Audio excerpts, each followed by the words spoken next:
আলাদের যারা মোটরসাইকেল চালান তাদের উদ্দেশ্যে কিছু কথা বলতে চাই।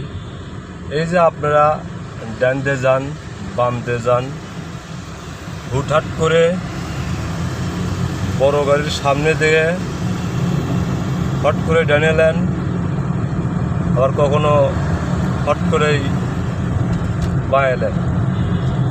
আপনাদের মোটরসাইকেল আপনারা যদি রাস্তার বাম পাশ দিয়ে চালান তাহলে ইনশাআল্লাহ আমি মনে করি যারা বাস চালায়, ট্রাক চালায় তাদের কোনো সমস্যা হবে না। এই যে আপনারা ডানের থেকে ফট করে যে বামে যান, বামের থেকে যে আপনারা ফট করে ডানে আসেন, আপনাদের হয়তো জানা নাই একটা বাস এবং একটা ট্রাক যদি ডিস্ট্রিক্ট পাশে থাকে 9 ফিট, লম্বাই থাকে 24 ফিট। এই গাড়িটা চাইলেই ব্রেক করা যায় না। এইটা অনেক সাইকেলওয়ালা যারা চালান, মোটরসাইকেল যারা চালান, অনেকেই হয়তো জানেন না, যার কারণে ডান থেকে ফট করে বাঁয়ে এলেন, বাঁয়ে থেকে ফট করে গাড়িটা ডানে নিয়ে এলেন। এই ডানে আর বাঁয়ে নেওয়ার কারণে একটা গাড়ির ড্রাইভারের যে কতখানি কষ্ট হয় গাড়িটা কন্ট্রোল করতে, এইটা হয়তো আপনাদের জানা নাই বিধেই এইরকম করেন। শুধু তাই না, আমি নিজে দেখেছি অনেক টাইমে আপনারা নিজে ভুল করে বড় গাড়ির ড্রাইভার, সে ট্রাক হোক বা প্রাইভেট হোক বা বাস চালক হোক, তাদের গায়ে হাত দিয়ে বসেন।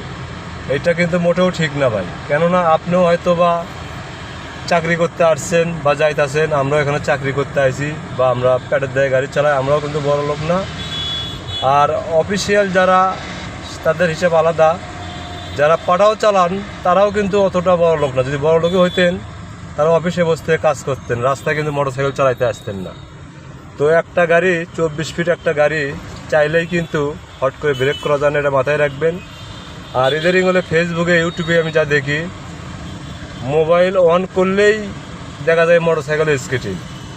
আর সেই স্কেটিংয়ের মধ্যে দেখা যায় বেশিরভাগ মোটরসাইকেল যারা চালান তারা কিন্তু বাঁচেন না। এটা শুধু আপনাদের ভুলের কারণে ভাই, আমাদের কিন্তু ভুলের কারণে না। আমি একজন বড় গাড়ির ড্রাইভার, হয়তো এখন প্রাইভেট গাড়ি চালাই, ঠিক আছে, কিন্তু নুকিন গ্লাস ধরে পাশে, মানে পাশে হচ্ছে আপনার 9 ফিট নুকিন গ্লাস ধরে, আর লম্বাই হলো 24 ফিট। এই গাড়িটা কন্ট্রোল করতে কত কষ্ট হয় এটা আপনাদেরকে বুঝাতে পারবো না। তাই আসুন, দলমত নির্বিশেষে অবশ্যই কোনো ড্রাইভারের সাথে খারাপ ব্যবহার না করে নিজ নিজ দায়িত্বে, নিজ নিজ লাইনে আমরা ঘন ঘন লেন চেঞ্জ না করি এবং ট্রাফিক সাইন মেনে গাড়ি চালাই। ভালো থাকবেন, সুস্থ থাকবেন। কথাগুলি ভালো লাগলে অবশ্যই শেয়ার করে দেবেন, যেন অন্যরাও বুঝতে পারে আমার ভিডিও দেখে এবং কিছু না কিছু শিখতে পারে। আসসালামু আলাইকুম রহমতুল্লাহ।